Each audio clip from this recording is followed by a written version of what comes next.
My name is Sandy Barr, and I do represent the Sierra Club Grand Canyon chapter, which is the Arizona chapter. And the Sierra Club has been advocating for national, state, and local parks for over 100 years. And here in Arizona, the history with state parks has been a difficult one. In the best of times, the Arizona legislature has not stepped up to its responsibility to the parks and funded them properly.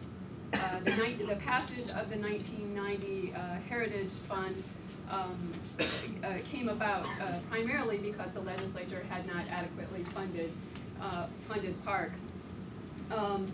And I think, this budget is a demonstration of the lack of commitment to parks. We advocated with the legislature very strongly. We said, look, you have a park system that is already stressed. You have not given them adequate funding in good times. It's cut to the bone. We need to hold the parks harmless in this budget. And we're talking in the big scheme of things about a relatively small amount of money in the overall budget. I will say we focused a lot on the Heritage Fund because that is something that we've worked hard on over the years. And this is the first time ever, and despite the Heritage Fund, as you know, is not voter protected, this is the first time ever they've taken state parks Heritage Fund money.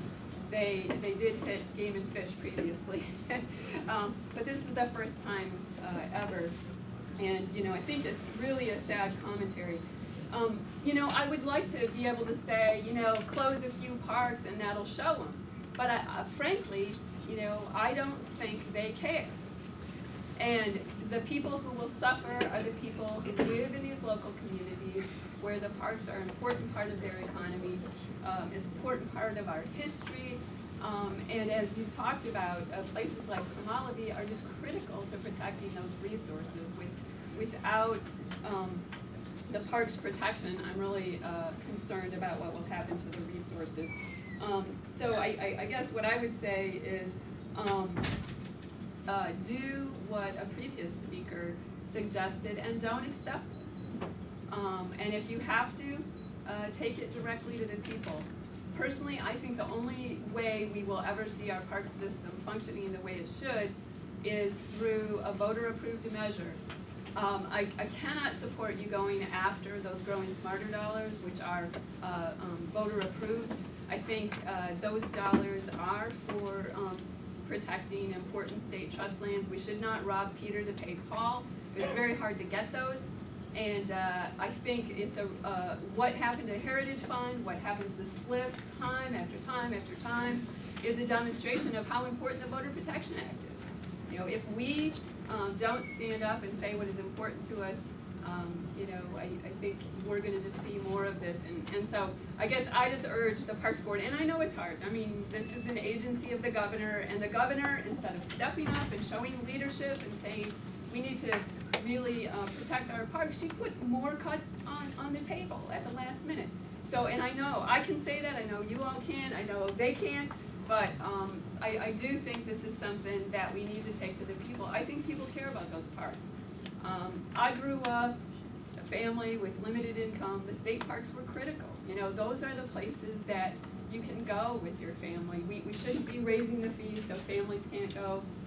And we shouldn't be abdicating our responsibility to protect the resources in the parks, whether it's historic, whether it's cultural, or natural resources. And so I guess I'm just saying, I think it's important to fight back. Thank you. Thank you. Yesterday, Sandy, I sat in the Natural Resources Committee. They listened to ADOT, then they listened to us. I think Ken mentioned it was the first time in 16 years, 17 years that we've been asked to come to the Natural Resources Committee and present a program of what we do and how we conserve and the historical aspects of the state. And I think Jay and Ken did a very, very good job. On that committee, I know of at least one freshman senator. I know him personally from the ranching industry. And I heard things that they said yesterday that were politically expedient for them to say. And I was very disappointed. They were talking about how we can save a penny here and a nickel there, and they weren't addressing the real issue. And there were some comments that were made that I thought were, you know, apropos to our situation, but I just got the feeling that we were taking their time, that they weren't really interested in what we had to say in a big picture. And I just sat there and I thought, geez, if this is the attitude of the legislature towards state parks, we've got some major issues in this state. I know the people support us. I'm not so sure the legislature does in a total way, and I agree with your comments. Thank you for making those. If you don't know your history, you're doomed to repeat it, and I think that's what you're seeing at the legislature. They need to maybe get out to a few of the historic parks.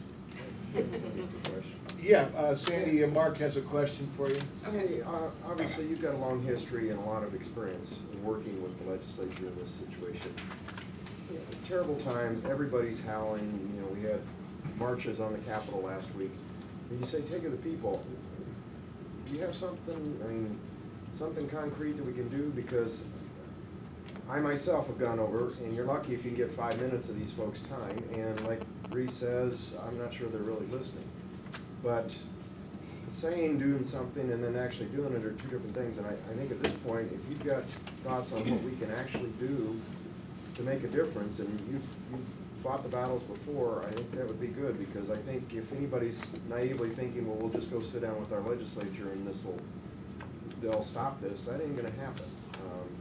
You got any suggestions? Well, I think one thing would be having some community meetings in places where parks are potentially on the chopping block might be a place to start, and having, I mean, you're right, they need to feel the heat in their own districts. You know, we talked to them and said, look, these Heritage Fund monies, for example, they benefit every single legislative district in the state. And I gave the members a list of the projects, both parks and game and fish projects, and showed them. And you know, you're right. I mean, one of the comments was, "Hey, thanks for the playground equipment," you know, the other day. But yeah, they voted to cut those dollars. Can you privatize the parks? I mean, that's something that comes up every time.